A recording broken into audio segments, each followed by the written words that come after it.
Hey, it's Shane with GotRom.com. This video is about how to practice yoga if you also have hip impingement, or FAI.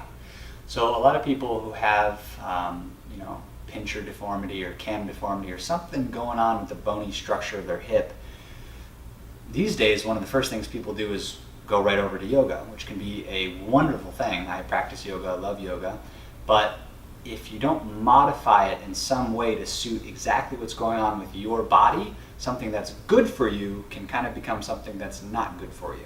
So if you've got FAI, how do you modify yoga to make it more comfortable for your hips? There's a couple kind of principles I want to talk about. One is know that comfort is key. So you're not trying to go into the yoga class and look like the 19-year-old female who's a yoga teacher who's been practicing yoga for her whole life basically and doesn't have bony deformities in her hip.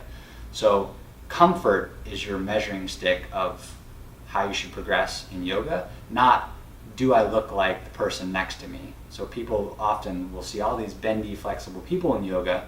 They think, well, I should be able to do that too, but they're not acknowledging reality, which is I've got something different about my hips.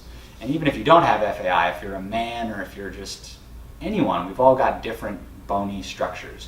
So don't think that you're supposed to look like the yoga teacher or the 19-year-old next to you. You're supposed to look like you, and comfort is key. So this goes for any pose that you're in. Don't think deeper is better in the pose. Don't think that you should look like anyone else. Go to where is comfortable for you. So for example, a lot of people will go into like a pigeon pose position. The teacher will say, a right angle is optimal. You should have like a right angle here. And hopefully the teacher knows that different people are going to need different angles, but sometimes they're maybe young or inexperienced and they think right angle is perfect, everyone should have a right angle. But your hip doesn't rotate like that. So for you, go to where is comfortable. Your pigeon pose might look like this, whereas someone else's pigeon pose might look like this.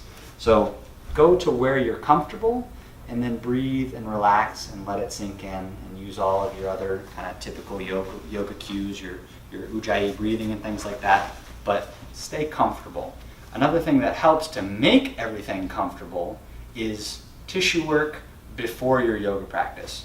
So when I first started yoga 8-10 years ago, even child's pose would hurt me, and it wasn't until I started kind of massaging the nooks and crannies of my hip before I went to a yoga class did some of these poses become available to me. So for example, in this same pigeon pose position, my glutes used to be so knotted and dense and junky until I got a lacrosse ball and started massaging them out.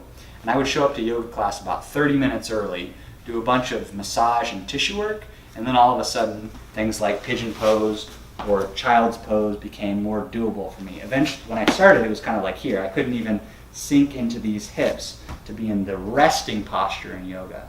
So if you have the time and the inclination, I would invite you to start either at home or if you can at your yoga studio, do a little bit of self-massage even before you get into the yoga practice. It's kind of like tuning up the car before you go drive it.